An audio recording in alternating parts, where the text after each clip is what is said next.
This is Sailesh Priyadarshi and welcome to Priyadarshi Academy. Today our topic of discussion is coordinate geometry. Coordinate geometry का पहला chapter straight lines. Straight lines आप लोगों ने class 10 में भी पढ़ा है, चाहे आप सीबीएसई बोर्ड से बिलोंग करते हो या आईसीएसई बोर्ड से बिलोंग करते हो. दोनों बोर्ड में आपको कोऑर्डिनेट ज्योमेट्री में स्ट्रेट लाइंस आप लोगों को पढ़ाया जा चुका है. तो शुरुआत में जो कुछ टॉपिक्स है वो आप लोगों को देखा चल रहेगा क्योंकि आप लोग उसको क्लास 10 में पढ़ चुके हैं. बाकी फिर जो डिटेल्स में हम लोग equations of the line distance between point and straight line और concept of argument and slopes, ये सब जो टॉपिक्स है ये प्योरली क्लास 11th के लिए आप लोग को यहाँ पर नया टॉपिक है. तो सबसे पहले हम लोग डिस्कस करेंगे जो डिस्टेंस फॉर्मूला है.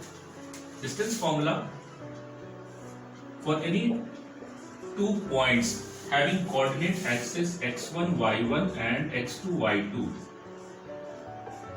तो कोऑर्डिनेट एक्सिस जो आपको दिया हुआ है x1 y1 और x2 y2 दोनों के बीच का डिस्टेंस क्या होगा. डिस्टेंस आपको फाइंड आउट करने के लिए डिस्टेंस फॉर्मूला है. This is root under x1 minus x2 का whole square plus y1 minus y2 का whole square. This is the formula for calculating the distance between two coordinates. अब ये x1 minus x2 का whole square हो या x2 minus x1 का, it will give the same results. क्यों? क्योंकि यहाँ पर स्क्वायर है.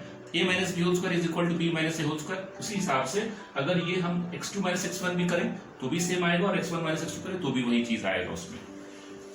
This is distance formula. Distance formula पे बेस्ड क्वेश्चंस हम लोग आगे सॉल्व करेंगे. उसमें आप लोग जानते हैं कि डिस्टेंस फॉर्मूला से कहां इसका एप्लीकेशंस है. आप लोगों ने पढ़ा होगा कि how to prove that the 3 points in a straight line fall in the straight line. तो उसी के बारे में फिर हम लोग आगे डिस्कस करेंगे. हमारा दूसरा फॉर्मूला है सेक्शन फॉर्मूला. सेक्शन फॉर्मूला क्या है? For any 2 point A and B, if any third point C divides the distance, the line joining the point A and B in the ratio of m is to n, and the coordinates of A is x1 y1 and the coordinates of B is x2 y2, then what is the coordinates of C in terms of x1 y1 x2 y2 and mn. उसमें हम लोग find out करेंगे x और y जो कि C का coordinates है उसके कोऑर्डिनेट एक्सिस को हम लोग फाइंड आउट करेंगे. कैसे फाइंड आउट करते हैं? ये फॉर्मूला है आपका x is equal to m x2 plus n x1 by m plus n और y is equal to m y2 plus n y1 by m plus n. ये आपको फॉर्मूला है जो कि सेक्शन फॉर्मूला कहलाता है. इसमें सेक्शन फॉर्मूला में m और x2 और n और x1 ये अपोजिट साइड्स में होता है. हम लोग कभी n और x2 एक साथ एक तरफ के पॉइंट्स को हम लोग नहीं कंसीडर करते हैं. इसमें जब भी हम लोग ये रेशियो लेंगे, this is m/n is the ratio, और रेशियो जब इस तरफ कर लेंगे तो वो उस अपोजिट साइड का पॉइंट हम लोग लेंगे. इधर का रेशियो लेंगे तो इधर अपोजिट साइड का पॉइंट. x के साथ x1 x2 लेंगे और y के साथ y1 y2 लेंगे. This was the formula for used known as section formula. इसका एप्लीकेशन कहाँ था वो हम लोग क्वेश्चन जब सॉल्व करेंगे तो आपको बताएंगे. इसमें section formula is a very important formula क्योंकि उससे और भी फॉर्मूला जनरेट होता है. ये जो मिड पॉइंट फॉर्मूला और कॉन्सेप्ट ऑफ सेंट्रॉइड ये यहीं से जनरेट होकर आता है. तो अगला जो हमारा फॉर्मूला है मिड पॉइंट फॉर्मूला.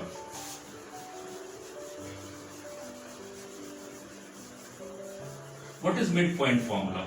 अगर आपको दो पॉइंट को स्ट्रेट लाइन से ज्वाइन करता हुआ जो mid point होगा, if this point A having x1 y1 as coordinate axis and B is having x2 y2 as coordinate axis, then if point C lies in the mid of A and B, then x and y will be equal to x1 plus x2 by 2 and y is equal to y1 plus y2 by 2. ये formula होता है. ये formula आता कहां से? ये formula आपका section formula से ही आता है. Because since this distance is equal to this distance, तो जो इक्वल डिस्टेंसेस के बीच का रेशियो क्या होता है? 1:1. तो इस दोनों के बीच का रेशियो 1:1 हुआ. अगर आप सेक्शन फॉर्मूला लगाइए तो m x2 plus n x1 by m plus n. तो अगर आप ध्यान से देखिए तो ये आपको x2 प्लस x1 या x1 प्लस x2 एक ही चीज होता है. x1 plus x2 by 1 plus 1 2. ये फॉर्मूला यहां से जनरेट होता है. उसी तरीके से y के लिए भी आएगा y1 प्लस y2 by 2 क्योंकि दो इक्वल वैल्यूज के बीच का रेशियो 1 होता है. तो ये आपको मिड पॉइंट फॉर्मूला आ गया. मिड पॉइंट फॉर्मूला के साथ कोऑर्डिनेट्स ऑफ सेंट्रॉइड भी है. कोऑर्डिनेट्स ऑफ सेंट्रॉइड कैसे हम लोग फाइंड आउट करते हैं? उसके लिए भी आपको प्री डिफाइंड फॉर्मूला है। सेंट्रॉइड, जैसा कि आप जानते हैं, what is centroid? The point of intersection of the medians. आप जानते हैं किसी भी ट्रायंगल के 3 मीडियन होते हैं। मीडियन को जब ज्वाइन करता हुआ जो पॉइंट पर सब इंटरसेक्ट करता है, तो तीनों जो स्ट्रेट लाइन होते हैं मीडियंस एक ही पॉइंट पर इंटरसेक्ट करते हैं, and that point is known as centroid. तो यहां पर ट्रायंगल की बात आ रही है, x1 y1, if a triangle is having coordinates x1 y1, x2 y2 and point B, point C x3 y3। तो अगर हम एक मीडियन, दूसरा मीडियन और तीसरा मीडियन, तीनों मीडियंस को ज्वाइन करें, तो ये जो पॉइंट होगा ये आपको एक्स वाई, ये आपका सेंट्रॉइड कहलाता है। सेंट्रॉइड का एक और प्रॉपर्टी आप लोग जानते हैं कि centroid divides the median in the ratio of 2:1। तो बेसिकली ये जो फॉर्मूला आता है वहीं से आता है, ये 2:1, ये इसका मिड पॉइंट हो गया। तो हम लोग उसका डेरिवेशन नहीं देखेंगे, सिर्फ फॉर्मूला पर फोकस करेंगे, क्योंकि फॉर्मूला ही आप लोग को जानना है, उसका एप्लीकेशन जो क्वेश्चन पे सॉल्व करने में आना चाहिए आप लोग को। तो आपका सेंट्रॉइड का कोऑर्डिनेट्स होगा x1 plus x2 plus x3 by 3 and y is equal to y1 plus y2 plus y3 by 3। ये आपका कोऑर्डिनेट्स ऑफ सेंट्रॉइड आ गया इसमें। तो हम लोगों ने 3 फॉर्मूला देखा, distance formula, section formula, mid point formula. उसके बाद आता है concept of argument and slope, उसको भी डिस्कस कर लेते हैं। ये सारा फॉर्मूला मैं पहले एक साथ आपको डिस्कस कर रहा हूं, तब उस पर कुछ क्वेश्चन सॉल्व करेंगे इसमें।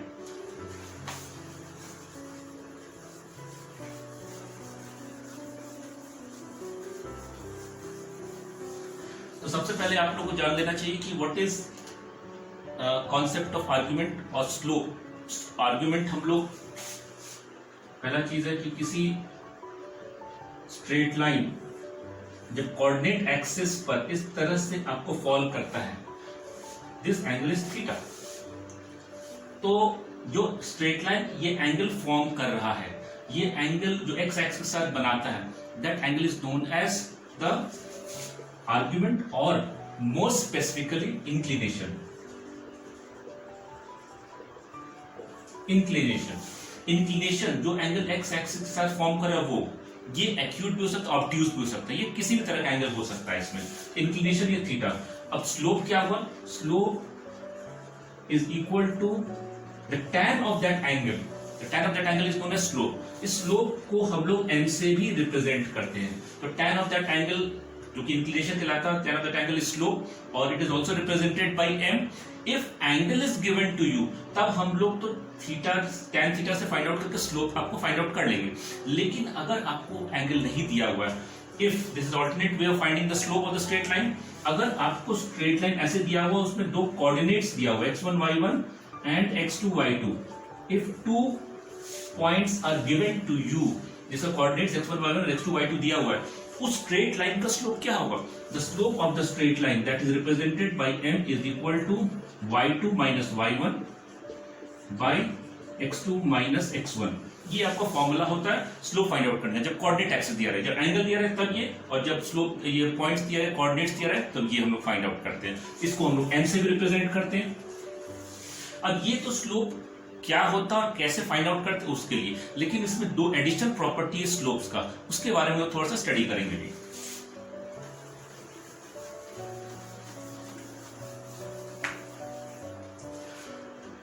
अब देखिए, if 2 straight lines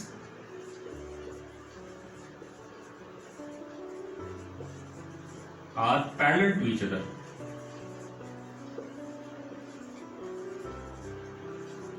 then if 2 straight lines having respective slopes m1 and m2 are parallel to each other, then m1 will be equal to m2। अगर ये दोनों स्ट्रेट लाइन पैरेलल है तो इसका मतलब ये दोनों आपको सेम एंगल बनाएगा एक्स एक्सिस के साथ, और दोनों का tan of that angle will be same. इसीलिए हम लोग कहते हैं the slopes of parallel lines are always equal. तो ये पहला था, if 2 straight lines are parallel to each other. इसी तरीके से अगर if 2 straight lines are perpendicular to each other, if 2 straight lines are perpendicular to each other, 2 straight lines with respective slopes m1 and m2, so what is the relationship between m1 and m2? m1 into m2 is equal to -1. This is the relationship that you have to know. If one of the slope is given, the other slope will also be found out. तो इसीलिए हम लोग ये formula, इस property को use करेंगे question solve करने में।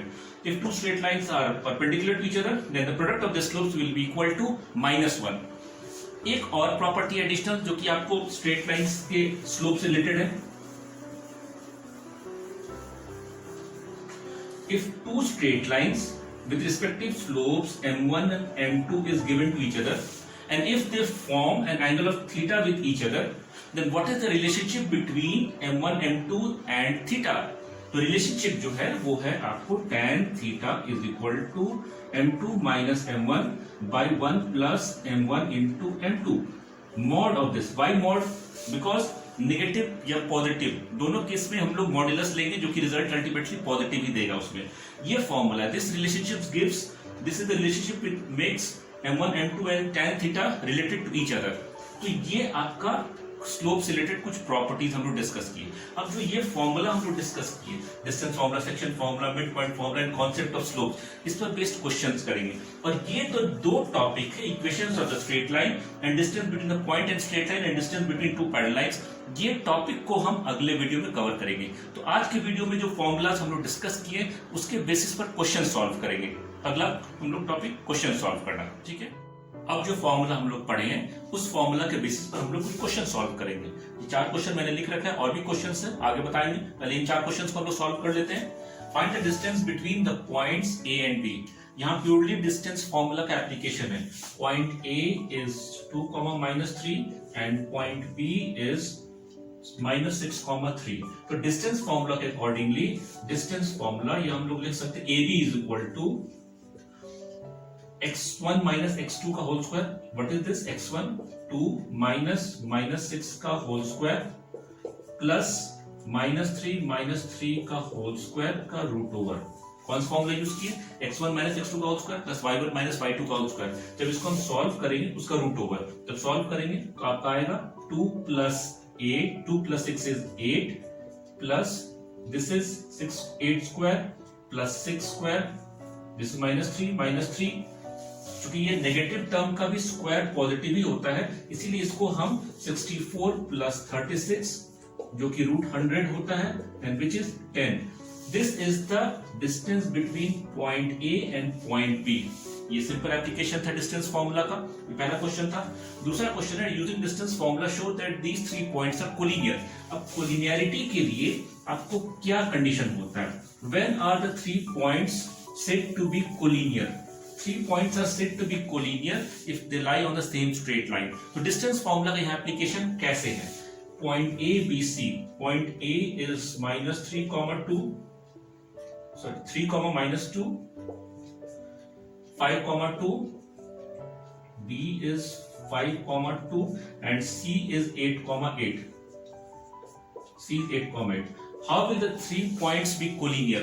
यहाँ हम लोग डिस्टेंस फॉर्मूला का एप्लीकेशन ऐसे आता है कि if AB plus BC is equal to AC, then the 3 points will be collinear. They will lie on the same straight line. तो सबसे पहले AB का डिस्टेंस हम लोग फाइंड आउट करते हैं.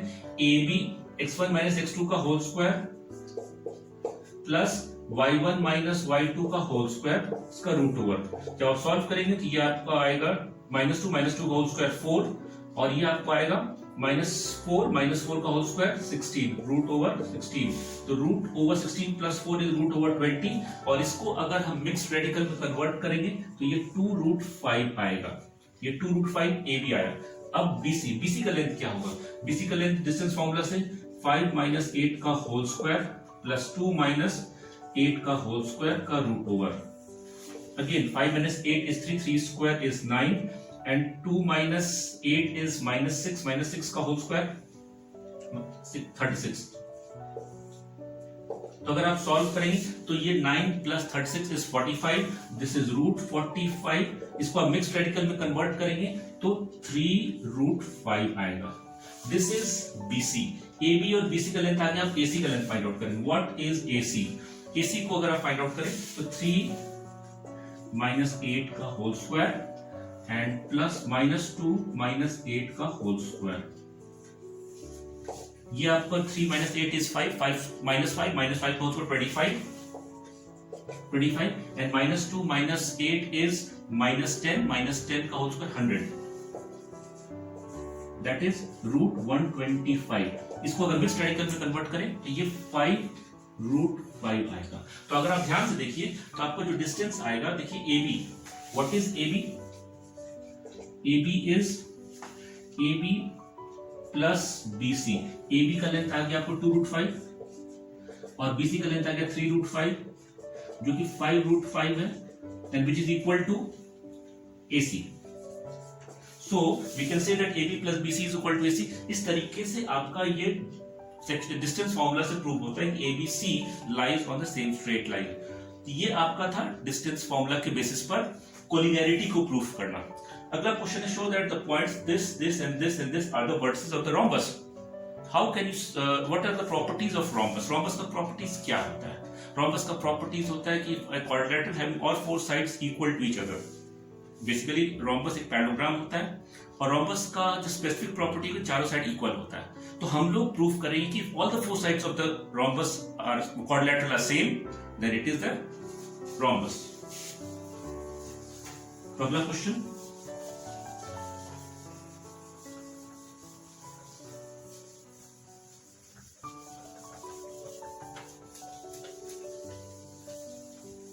हमारा अगला क्वेश्चन है कि द 4 पॉइंट्स हम क्वाड्रिलेटरल एज्यूम कर लेते हैं। ये 4 पॉइंट क्वाड्रिलेटरल्स के हैं। पहला पॉइंट है 2, -1, फिर 3, 4, फिर C है -2, 3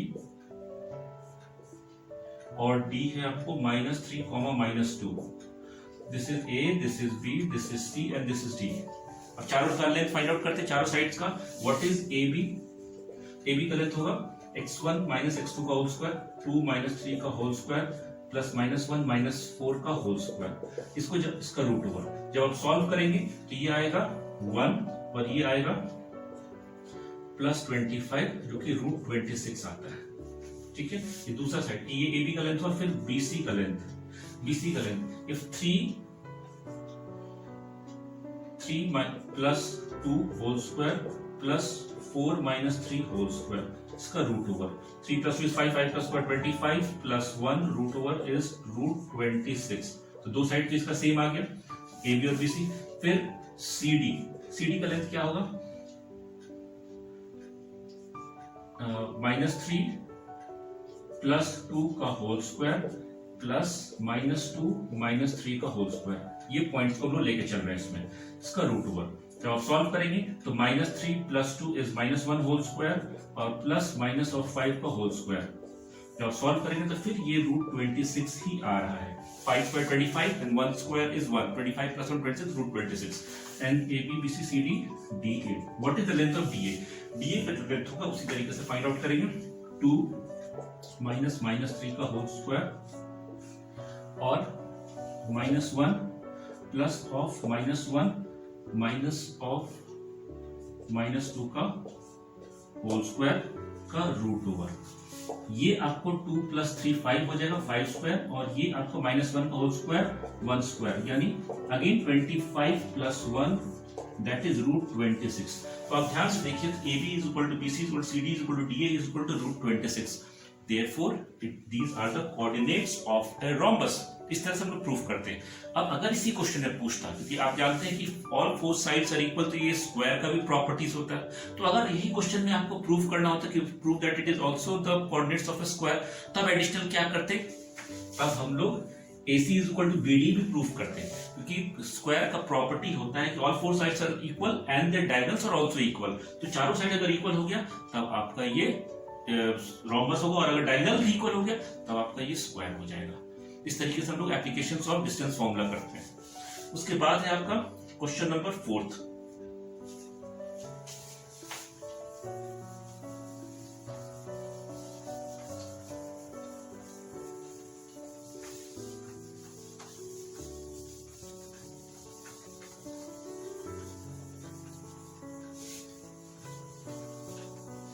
अगला क्वेश्चन है, the coordinates of the point divides, find the coordinates of the point which divide the join of AB in the ratio of 2:7। ये क्लियरली आपको सेक्शन फॉर्मूला का एप्लीकेशन है। कैसे सॉल्व करेंगे?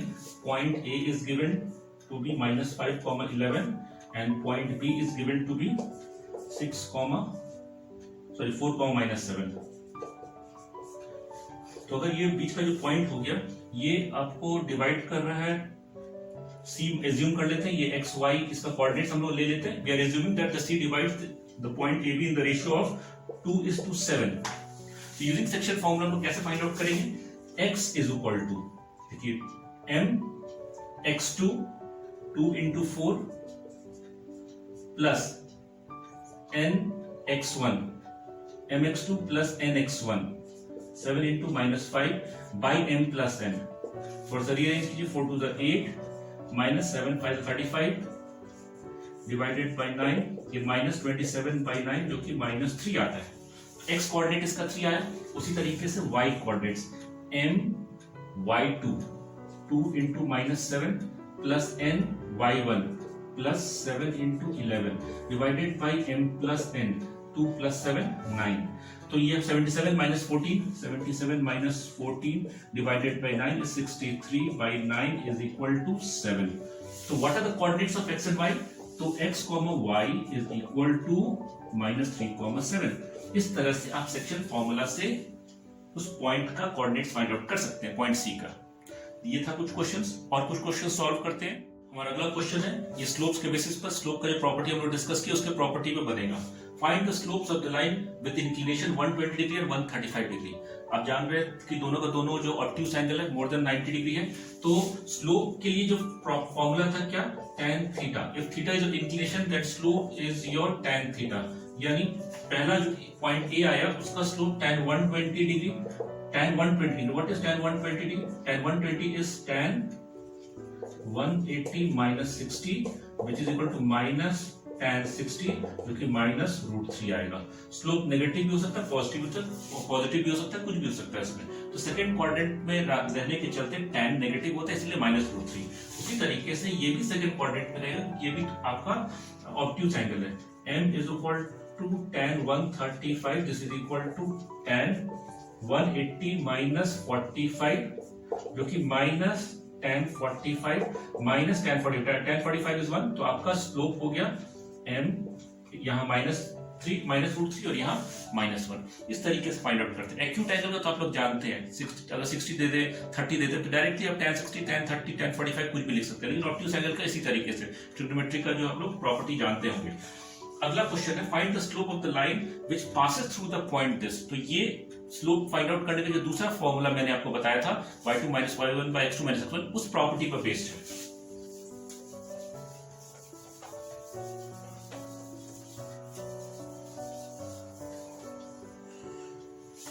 तो दो पॉइंट है 0, -3 और 2, 1.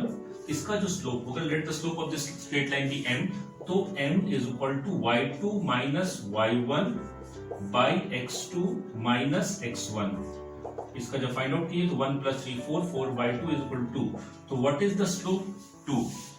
तो ये आपका using the formula y2 minus y1 by x2 minus x1, ये फॉर्मूला से y2 minus y1 by x2 minus x1, इस फॉर्मूला से आपका डिराइव होकर आया. तो ये था आपका क्वेश्चन नंबर 6. अगला क्वेश्चन है, show that the line through the point this and this is perpendicular to the line joining the point this and this. तो इसको यहाँ स्लोप के प्रॉपर्टी का एप्लीकेशन है. परपेंडिकुलरिटी के लिए स्लोप का अभी मैंने आपको क्या प्रॉपर्टी बताया था? If two straight lines with slope m1 and m2 are perpendicular to each other, then m1 into m2 will be equal to -1. ये मैंने आपको बताया था. उसी का हम लोग यहाँ पर एप्लीकेशन है कि ये स्ट्रेट लाइन है और दूसरा ये स्ट्रेट लाइन है. इसका स्लोप -2,6 है और 4,8 है इसका कोऑर्डिनेट्स, और इसका कोऑर्डिनेट्स है 3,-3 और 5,-9. तो पॉइंट्स हम लोग मार्क कर लेते हैं A, B, C, D.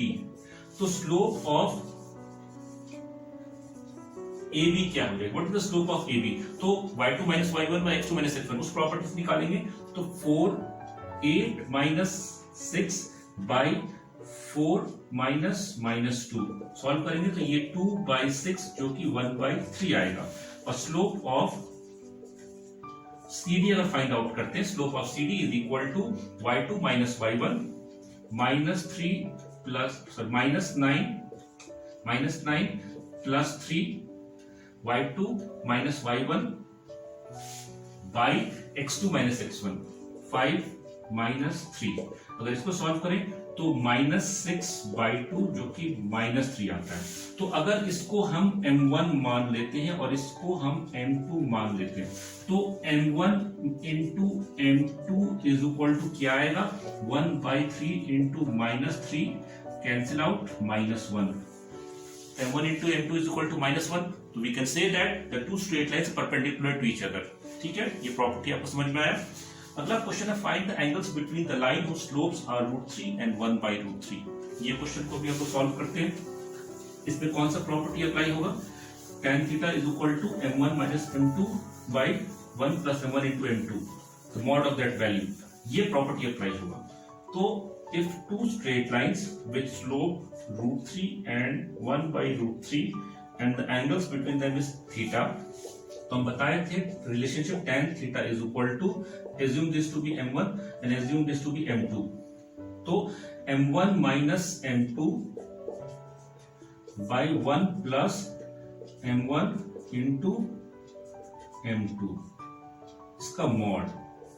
तो जब एलसीएम लेकर आप सॉल्व करेंगे तो आएगा आपका इसमें 3 minus 1/√3, एलसीएम लेकर सॉल्व करेंगे, इसका भी एलसीएम लेकर ये कैंसिल आउट हो जाएगा। ये सॉल्व करने पर क्या आएगा आपको, 1 plus 1 2 tan theta is equal to, इसको थोड़ा सा रीअरेंज और कीजिए, ये 2/√3 और बाई 2 है तो ये इंटू 2 यहां हो जाएगा। तो इसको जब आप सॉल्व करेंगे ये मॉड 1/√3, एक्यूट एंगल आएगा, कौन सा आएगा acute angle, theta is equal to, acute angle की बात अगर क्योंकि पॉजिटिव हम लोग लेके चला, मॉड लेके चले तो थीटा कौन सा आपको आता है 1/√3 के लिए 30 डिग्री यानी π/6, तो theta is equal to π/6 in radians and 30 degree in terms of degree. इस तरीके से हम लोग फाइंड आउट करते हैं angles between the lines whose slopes are given to you. तो आज जो टॉपिक हम लोग डिस्कस किए, उम्मीद है ये आप लोगों को समझ में आया होगा। ये जो फॉर्मूलाज था, जो क्वेश्चंस था, ये सारे के सारे कॉन्सेप्ट आपको क्लियर हो गए होंगे। और आपको हमारा ये वीडियो आज का कैसा लगा इसे कमेंट सेक्शन में जरूर कमेंट कीजिए, और आपको अगर पसंद आ जाए तो लाइक और शेयर जरूर कीजिएगा उसमें। और हमारे कोचिंग इंस्टीट्यूट्स में आइए, ये बहुत थोड़ा सा क्वेश्चन था जो कि हम लोग यहाँ पर सॉल्व किए, क्योंकि बहुत ज्यादा वॉल्यूम में क्वेश्चंस बनाना वीडियोस में पॉसिबल नहीं है। तो हमारे कोचिंग इंस्टीट्यूट्स में आइए, हम लोग बहुत समय देंगे इंडिविजुअली, हर एक स्टूडेंट को हम लोग बहुत सारे मासेस में क्वेश्चंस कराते हैं, वॉल्यूम में क्वेश्चंस कराते हैं। और हमारा कोचिंग इंस्टीट्यूट प्रियदर्शी अकेडमी, नीचे डिस्क्रिप्शन में उसका लिंक दिया हुआ है, आप उसमें लिंक में आप जाकर, और उसमें हमारा वेबसाइट है, वेबसाइट में सारा डिटेल्स हम लोग का दिया हुआ है कोचिंग इंस्टीट्यूट। अगर आप रांची में रहते हैं तो ऑफलाइन क्लासेस भी अटेंड कर सकते हैं, और अगर आप आउट स्टेशन रहते हैं या दूसरे लोकेशन पर रहते हैं तो आप ऑनलाइन क्लासेस भी अटेंड कर सकते हैं। हमारे यहाँ दोनों ऑनलाइन ऑफलाइन दोनों क्लासेस हमारे यहाँ होता है इसमें। तो आज का ये टॉपिक यही खत्म होता है। अगला टॉपिक जो हमारा रहेगा, जो आपको हम लोग जो इक्वेशंस ऑफ द लाइन है वो अगले वीडियो में हम लोग एक्सप्लेन करेंगे उसमें। ठीक है, आज के लिए इतना ही। Okay, thank you.